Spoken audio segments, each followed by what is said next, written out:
Divisiones en los partidos políticos causaron los cambios ministeriales. Presidente Santos nombra nuevos ministros. Dice que este será el gabinete de la paz y el posconflicto. Nuevo ministro de Justicia asegura que va a trabajar por la credibilidad de la justicia colombiana. La cuota afro en el nuevo gabinete estará representada por Luis Gilberto Murillo al frente del Ministerio de Ambiente. El nuevo ministro de Transporte, el manizaleño Jorge Eduardo Rojas, dice que asume con mucha responsabilidad el nuevo reto, ya que hay mucho por hacer en el país. En Washington, el fiscal encargado Jorge Perdomo dijo que los restos exhumados recientemente en Santander no corresponden a los del cura guerrillero Camilo Torres. La policía decomisó 710 millones de pesos con los que se pagaría la nómina a los hombres del clan Úsuga en el departamento de Córdoba. La Procuraduría General le pide a la Corte Constitucional tumbar el término hijos legítimos del Código Civil. Gobierno anuncia recursos por 40.000 millones de pesos para el sector cafetero afectado por la sequía. Consejo de Bogotá aprueba creación de la empresa Metro. Dudas entre los cabildantes por uso de 4.1 billones de pesos de vigencias futuras. Sachi Escobar, sexto técnico en ser retirado este año de clubes profesionales. Cuadrado, campeón anticipado con Juventus en Italia. Pereira, imparable en la B. Derrota a Barranquilla y completa 11 fechas invicto. La sonrisa de la Mona Lisa podría no ser tan femenina como pensábamos. Un investigador italiano asegura que Leonardo da Vinci también utilizó un modelo masculino para crear a la mujer más famosa del arte. La historia al final de la emisión. Buenas noches, estos son nuestros secretos de hoy. 1. ¿Cómo fue hoy en Palacio la notificación a los 6 ministros que se van? 2. Lo que dijeron en el almuerzo de despedida los ministros que salen. 3. El revolcón del gabinete, unas de cal y otras de arena. 1, 2 y 3 al cierre.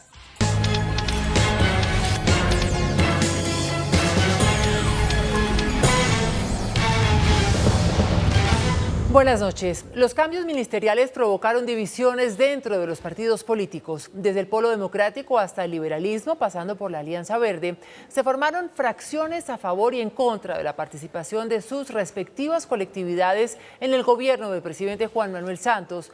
Esta noche, la exalcaldesa Clara López renunció a la presidencia del Polo. Los cambios ministeriales, integrando a personas de partidos que se han declarado en oposición, generaron divisiones internas, pues mientras sectores opinan que el designado va en representación de su colectividad, otros creen que lo hacen a título personal y sin comprometer a su colectividad. Hubo mucha molestia dentro del liberalismo, partido que se enteró de los nombramientos a través de los medios de comunicación y no por notificación presidencial. Nosotros manifestamos unas satisfacciones, unas conformidades. Pensamos que no es completa la decisión de cambiar ministros. ¿Qué va a pasar con las políticas del gobierno? ¿Qué va a pasar con los pobres? ¿Qué va a pasar con la situación económica? ¿Qué va a pasar con la reforma tributaria? El presidente del Congreso pide que los ministros liberales tengan más cercanía con las ideas de su partido. El Partido Liberal va a tener que sentarse con el presidente para reforzar su respaldo, pero también para lograr que los ministros liberales sean mucho más comprometidos con las ideas liberales.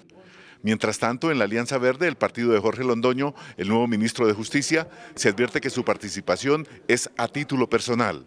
No tengo ninguna opinión, el presidente Santos es libre de gobernar con el que quiera, el Partido Verde no hace parte del gobierno, apoya la paz gratis sin estar en el gobierno.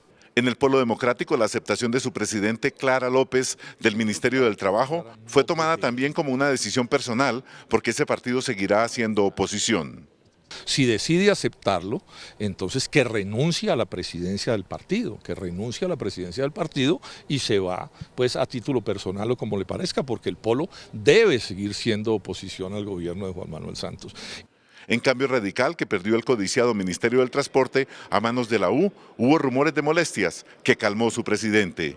Son decisiones del presidente de la República y nosotros las respetamos y las acatamos. Aquí estamos para trabajar por el país y no para hacer presiones de ninguna naturaleza.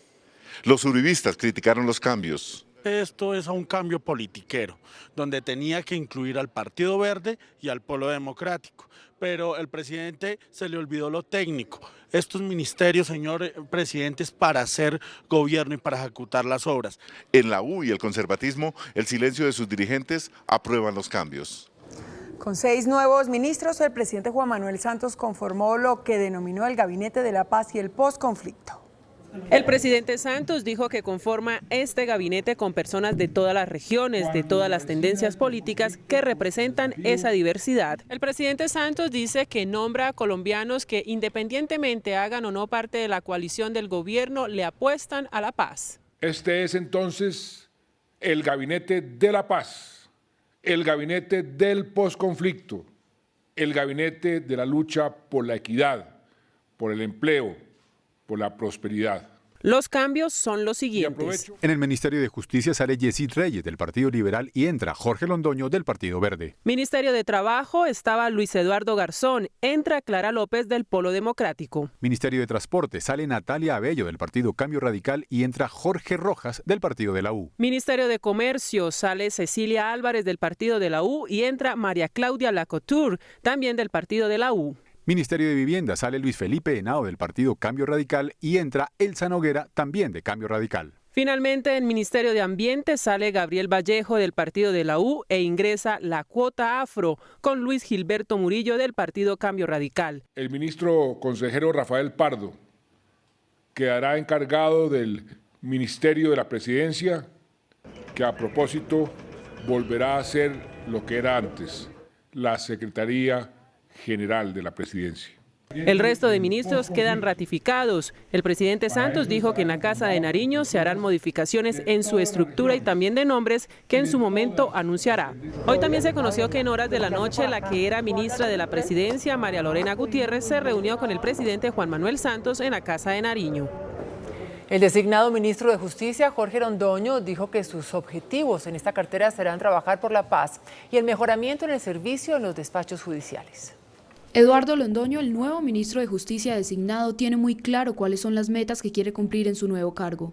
Un reto de hacer que los colombianos crean en la justicia, que sientan que en ella pueden ver esa institución que defiende sus derechos. El nuevo ministro de Justicia es abogado egresado de la Universidad Externado de Colombia, con especialización del Instituto Universitario de Estudios Europeos de Turín en Italia y con maestría en Relaciones Internacionales y Derecho Constitucional en España. Actualmente se desempeña como decano de la Universidad Santo Tomás en Tunja y fue rector de la Universidad de Boyacá. Para Londoño hay otros retos importantes en la cartera de justicia, como los que vendrán en el proceso de paz. Nada más ni nada menos que la implementación de todo lo que tiene que ver con la normatividad de la justicia transicional, de todos esos acuerdos que seguramente tendrán que llevarse a cabo, y ese es un gran reto. Se espera que Londoño viaje a Bogotá para posicionarse como el nuevo ministro de Justicia.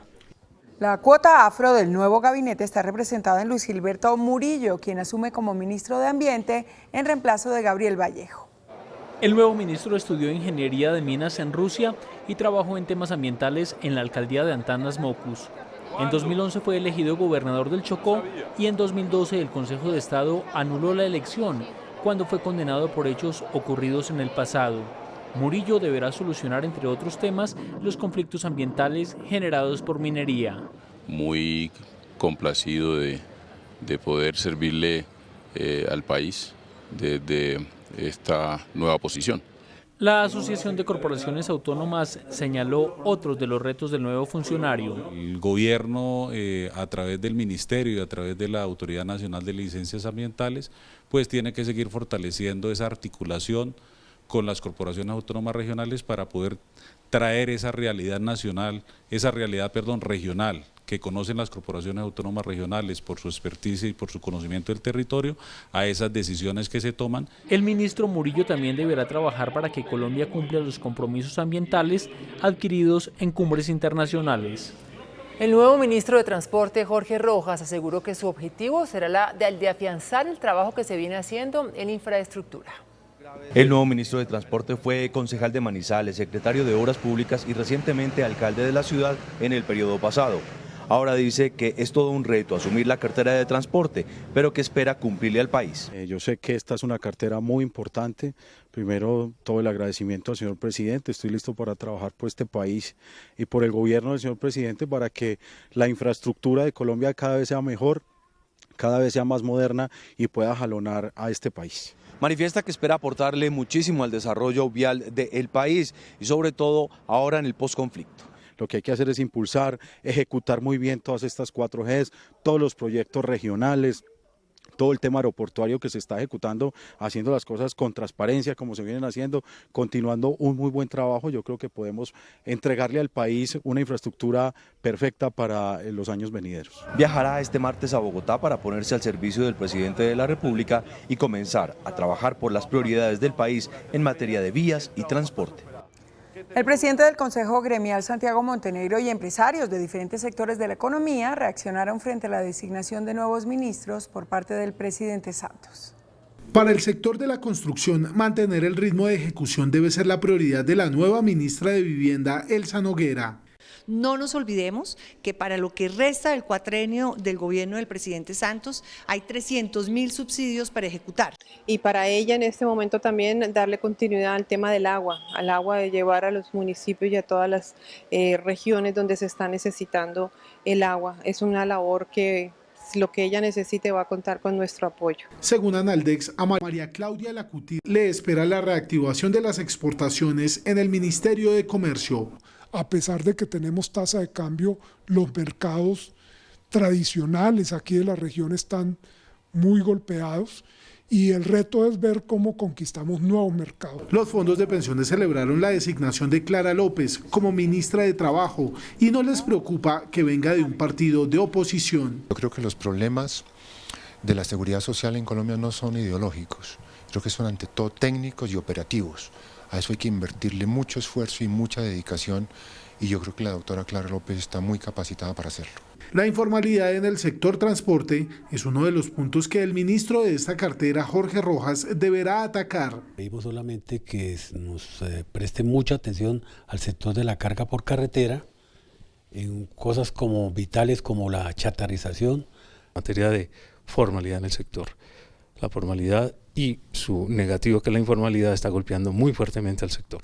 Los empresarios del país advirtieron que se debe dar continuidad a los programas en los que los anteriores ministros venían trabajando. En Washington, el fiscal encargado Jorge Perdomo reveló los resultados de la exhumación realizados a unos restos que se creían era del sacerdote Camilo Torres. Jaime Moreno, muy buenas noches y detalles de toda la información. Hola, ¿qué tal? Muy buenas noches. Aquí en Washington, donde el fiscal encargado Jorge Perdomo inició una serie de reuniones con el Departamento de Justicia y el FBI, confirmó que los restos exhumados recientemente en Santander no corresponden a los del cura guerrillero Camilo Torres. Perdomo dijo que los restos que fueron exhumados de una bóveda del cementerio central de Bucaramanga no son los del cura Camilo Torres, como lo creían los familiares del sacerdote revolucionario, quienes fueron los que llevaron a la fiscalía a examinar dichos restos. Que no se trata de Camilo Torres, la persona que se encuentra allí inhumada, sino que por el contrario se trata de Mario Belarmino Cáceres Dueñas, como lo decía la bóveda, por cuanto el análisis de ADN arrojó sobre 25 marcadores un resultado con una precisión del 99.99%. El cura Camilo Torres falleció hace 50 años en medio de un combate entre el ELN y el ejército en Santander. Y como muestra de voluntad de reconciliación, el propio presidente Juan Manuel Santos fue quien solicitó a la fiscalía adelantar la identificación del sacerdote. Información desde Washington para CMI, Jaime Moreno. Jaime, buenas noches. La policía decomisó más de 700 millones de pesos en carreteras de Córdoba. El dinero sería, según las autoridades, la remuneración de los hombres del clan Úsuga. 710 millones de pesos le fueron incautados al Estado Mayor del clan Úsuga en una operación policial en la vía que conduce de Montería al municipio de Tierra Alta, en Córdoba. Muchos de estos bandidos que están trabajando para ellos se quedaron sin sueldo al menos por 2 meses. Entre tanto, la Fiscalía pidió capturar a la cúpula del clan Úsuga por el paro armado. La policía identificó 6 zonas donde se adelantan explotaciones ilegales de minas de las que se lucran el ELN y el clan de los Úsuga. 117 municipios en 17 departamentos están azotados por la minería ilegal y presencia del ELN, las BACRIM en cabeza del clan Úsuga, que se lucran de esta actividad. 6 zonas presentan la mayor afectación. Antioquia con 30 municipios, Córdoba con 4 municipios, El Chocó con 21 municipios, Cauca con 14 municipios, Valle del Cauca 10 municipios, Nariño con 7 municipios, La Guajira 6 municipios y Norte de Santander con 8 municipios. El ELN cobraría 20% de la producción a cada mina ilegal, quedándose al mes con millonarias ganancias por departamento. Estamos hablando de 750 millones de pesos que recibían, estamos hablando del Cauca, lucrándose de las extorsiones por el cobro al transporte de la minería. Estos serían otros de los impuestos. 5 millones de pesos por operario de máquina, 5% o un castellano de oro semanal, 10% por draga, 20% para nuevos montajes mineros. El incremento en el 10% en la minería ilegal en el país ya empieza a golpear a Cundinamarca. El oro con el 70% se convierte en el mineral más extraído de manera ilícita en el país. Este año la Policía de Carabineros ha intervenido 1.048 minas ilegales. La Procuraduría le pidió a la Corte Constitucional declarar inexequible la expresión hijos legítimos del Código Civil tras advertir que se da preferencia a los hijos matrimoniales y no a los extramatrimoniales o a los hijos adoptivos. En un concepto enviado a la Corte Constitucional, el Ministerio Público considera que la expresión de legítimos va en contravía de la Constitución, desconociendo los artículos 13 y 42, según los cuales tienen el mismo socorro los hijos extramatrimoniales y adoptivos, es decir, y con base en el inciso 4 del artículo 42 de la Carta Política, los hijos habidos en el matrimonio o fuera de él, adoptados o procreados naturalmente o con asistencia científica, tienen iguales derechos y deberes. La Procuraduría también resalta que todas las personas nacen libres e iguales ante la ley y que deben recibir el mismo trato de las autoridades, gozando de los mismos derechos, libertades y oportunidades sin ninguna discriminación, por razones de sexo, origen nacional o familiar. Hay incertidumbre sobre cómo se dará cumplimiento al fallo de la Corte Constitucional que ordena la posibilidad de apelación de toda sentencia condenatoria. Esto incluye las decisiones en contra de aforados ante la Corte Suprema de Justicia. La Corte Constitucional había exhortado al Congreso para legislar en menos de un año sobre cómo debía ser el procedimiento. Sin embargo, ante el incumplimiento por parte del Legislativo, la Corte abre la puerta para la revisión de fallos condenatorios ante el superior jerárquico. Esta noche, la presidenta de la Corte Suprema, Margarita Cabello Blanco, anunció que el Alto Tribunal estudia posibles medidas ante el fallo. El Consejo de Bogotá aprobó en plenaria la creación de la empresa Metro y el uso de 4 billones de pesos en vigencias futuras para esta obra. Con esto, el distrito asegura la contrapartida para recibir más de 9 billones de pesos por parte del gobierno para la construcción de la megaobra. Algunos concejales se negaron a votar favorablemente la aprobación de las vigencias futuras por la falta de estudios técnicos sobre el metro elevado que propone construir el alcalde Enrique Peñalosa. Las autoridades investigan las causas de un choque de 3 buses articulados en la avenida Suba con calle 115 al norte de Bogotá. Aunque en el sitio fueron atendidas 85 personas, solo 70 fueron trasladadas a centros asistenciales. Una mujer con 36 semanas de embarazo resultó lesionada en el accidente. Aunque después de algunos minutos, 30 ambulancias y 18 bomberos llegaron al sitio, varios heridos tuvieron que esperar sentados en el andén para ser atendidos.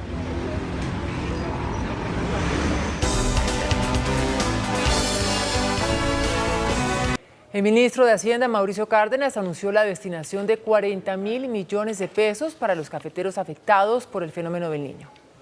El estudio científico y estadístico realizado por el Centro Nacional de Investigaciones de Café, CENICAFé, y el Servicio de Extensión determinó que 469.000 caficultores y 693.000 hectáreas de café presentaron algún tipo de afectación por el fenómeno del Niño. Por ello, el gobierno junto a la Federación de Cafeteros anunciaron desembolsos por 40.000 millones de pesos. Es un programa que le va a ayudar a los cafeteros a hacer nuevas siembras, o en algunos casos al soqueo, porque árboles que no quedaron muertos, pero que quedaron muy afectados, simplemente con la soca se pueden recuperar. Con el apoyo financiero se espera mantener la producción cafetera, que en los últimos 12 meses creció a 14.4 millones de sacos. La empresa Transmilenio declaró el incumplimiento de los contratos de las operadoras Egobús y Coobús con el Sistema Integrado de Transporte Público. El distrito afirmó que con la decisión se logra destrabar el problema financiero del sistema integrado, que registra pérdidas por 2.000 millones de pesos diarios, y se solucionará el déficit de buses y el estancamiento del sistema en las zonas de Fontibón, Perdomo y Suba Centro, que representan el 30% de las rutas. Ambas operadoras no lograron un cierre financiero. El índice de capitalización de la bolsa que mide el comportamiento de las 20 principales acciones cerró a la baja. El índice de capitalización de la Bolsa de Valores de Colombia bajó 1,10% a 1.359 puntos. La acción de Fabricato fue la que más subió con una valorización de 4,29% a 17 pesos. La acción de la Bolsa de Valores de Colombia fue la que más cayó con una pérdida de 2,67% a 18 pesos con 20 centavos. La acción más transada de la jornada fue la de Ecopetrol al movilizar más de 13.000 millones de pesos. El precio del dólar ganó 22 pesos. Indicadores económicos del día en CMI. La tasa representativa del mercado que regirá para mañana martes será de 2.962 pesos con 8 centavos. Los profesionales del cambio compran la divisa en 2.900 pesos y la venden en 2.930 pesos. Un euro cuesta 3.317 pesos. La libra de café en Nueva York se cotizó a $1.23 centavos. El azúcar se transó en 15,88 centavos de dólar la libra. El barril de petróleo WTI se cotizó en $43.02 centavos. Una acción de Ecopetrol cuesta 1.415 pesos. Después de comerciales, los ojos y cómo de una lectura correcta podríamos determinar si alguien está o no mintiendo. Los espero desde la Feria del Libro.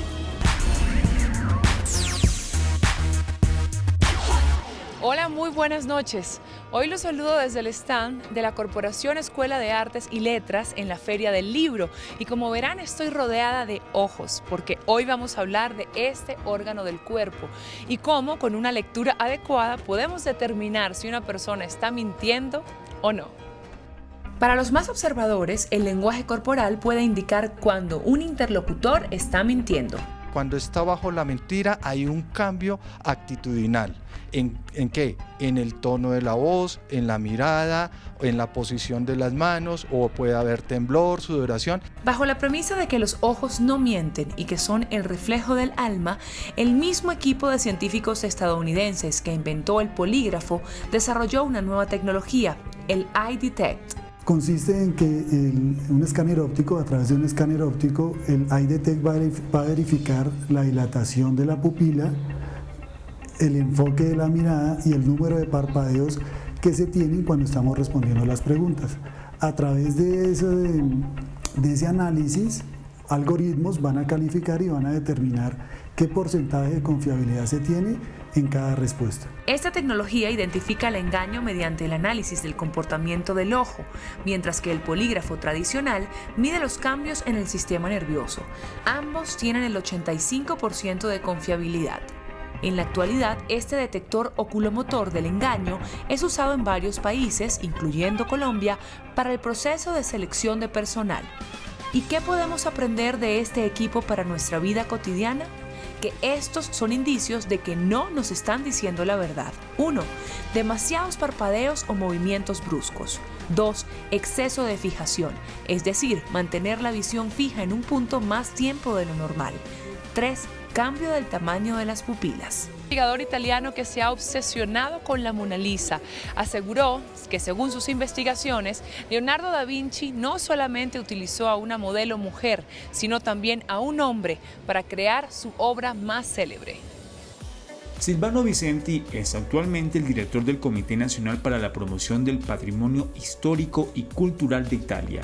Él está a cargo actualmente de las investigaciones relacionadas con Leonardo da Vinci, en especial todo lo que tiene que ver con la Gioconda, mejor conocida como la Mona Lisa.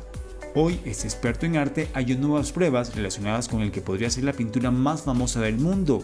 Él afirma que el artista italiano utilizó para la creación de este retrato a un hombre como modelo, abriendo el debate sobre el origen de la persona que inspiró este cuadro y su peculiar sonrisa.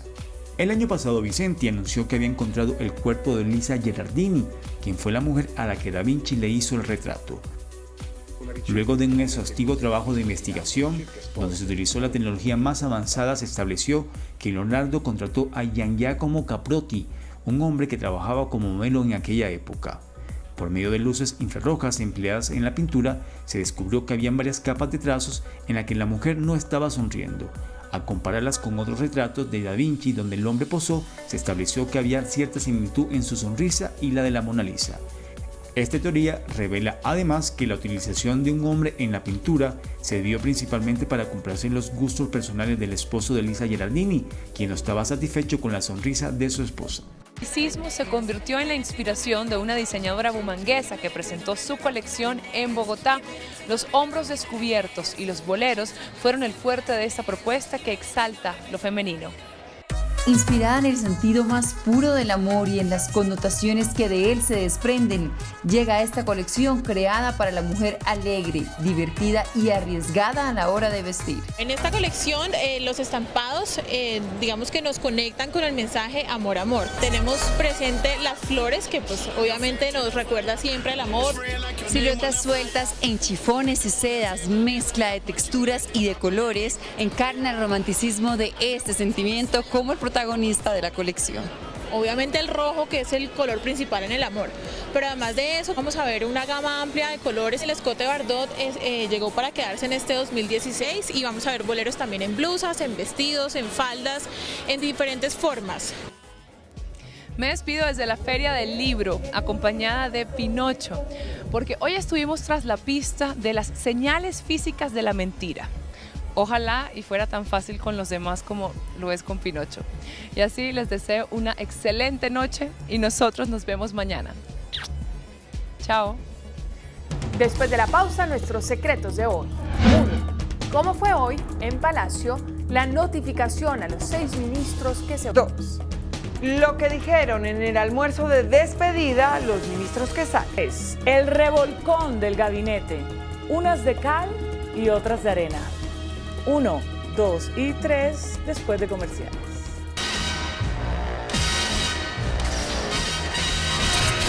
Estos son nuestros secretos de hoy. 1. Supongo que lo más difícil de nombrar un ministro es desnombrarlo. Esa tarea, que no es nada grata, la cumplió hoy el presidente Santos a partir de las 10:30 de la mañana, cuando los ministros comenzaban a llegar a Palacio para el habitual consejo de gabinete de los lunes. El presidente habló a solas, primero con el ministro Aurelio Iragorri de Agricultura, a quien confirmó y le pidió seguir adelante con sus grandes programas. La restitución de tierras a campesinos que fueron desplazados y la reintegración de las FARC ya inmovilizadas al trabajo del campo. El segundo ministro fue Gabriel Vallejo. Agradeció su cooperación, su ayuda, su trabajo en defensa del medio ambiente y le comunicó que sería reemplazado. Igual hizo con Cecilia Álvarez, con Luis Felipe Nado, con Lucho Garzón y con Natalia Bello. El presidente realizó luego el Consejo de Ministros, donde comunicó los cambios y agradeció la ayuda que recibió de quienes se van. Confesó que era una de las decisiones más difíciles, porque estaba satisfecho con su gabinete y que lo hacía por los nuevos desafíos para la paz.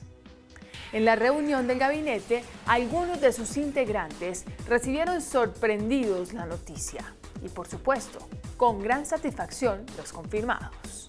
2. El presidente de la República ofreció un almuerzo en la Casa de Nariño en homenaje a los ministros que se van. Tomaron la palabra los 6 a quienes se les aceptó la renuncia. Primero habló Cecilia Álvarez, Mincomercio, y con mucha emotividad dijo que se sentía orgullosa de haber trabajado para este gobierno y pidió un aplauso que ella misma inició para el presidente de la República. Después pidió la palabra el ministro Gabriel Vallejo de Medio Ambiente, pero cuando comenzaba a hablar no pudo continuar porque su voz se quebró. Después habló Luis Felipe Nao, ministro de Vivienda, y dijo que se sentía honrado por haber logrado entregar 100.000 viviendas en menos de 3 años. Después habló Lucho Garzón y, como es habitual en él, pronunció la frase de humor del agasajo. Dijo: "Mil gracias, presidente, por esta última semana". Habló de la paz y dijo que para él lo más importante había sido aportarle al gobierno para lograr la paz para el país. Después habló Natalia Bello y agradeció que el presidente la hubiera designado para el cargo. Cerró Yesid Reyes y agradeció a todos la solidaridad y la paciencia recibidas porque él nunca había sido un servidor público. Eso lo calificó como un gran reto y una gran experiencia. En los medios políticos, la gran sorpresa del reajuste del gabinete fue el retiro de Felipe Henao como ministro de Vivienda. En todas las encuestas aparecía como uno de los ministros con mejor imagen del gabinete. ¿Qué pudo ocurrir? La interpretación en el Congreso es la de que los dos más altos ejecutivos del gobierno, el presidente Santos y el vicepresidente Vargas Lleras, perdieron en la crisis a sus manos derechas. El mandatario perdió su mano derecha, María Lorena Gutiérrez, su ministra de la Presidencia, por haber incluido a Néstor Humberto Martínez de Cambio Radical en la terna para fiscal. Y el vicepresidente Vargas Lleras perdió dos manos. El Ministerio de Transporte, que estaba en poder de su pupila Natalia Bello, y se lo otorgaron al partido de la U en cabeza del manizaleño Jorge Rojas. Y la otra mano era el ministro Luis Felipe Henao, el exitoso titular de Vivienda, a quien se le considera el ministro más próximo al vicepresidente Vargas Lleras. Como quien dice, el presidente Santos le dio una al vicepresidente Vargas Lleras, la nominación de Néstor Humberto para la Fiscalía, y le quitó la otra, el Ministerio del Transporte, que pasa de Cambio Radical al partido de la U. Retiró a Henao, pero nombró a otra vargallerista, Elsa Noguera. ¿Quién sabe qué está pensando el Partido Liberal sobre la pérdida del Ministerio de Justicia? Por lo que se ha dicho, no está contento. Amanecerá y veremos. Hasta mañana. Que descanse.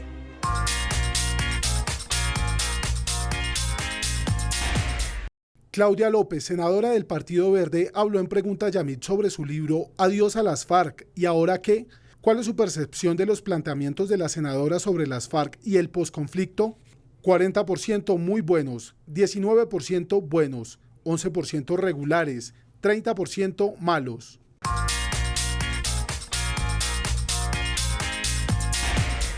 Hasta aquí las noticias, gracias y buenas noches. Nos vemos mañana, como siempre, en CMI, La Noticia.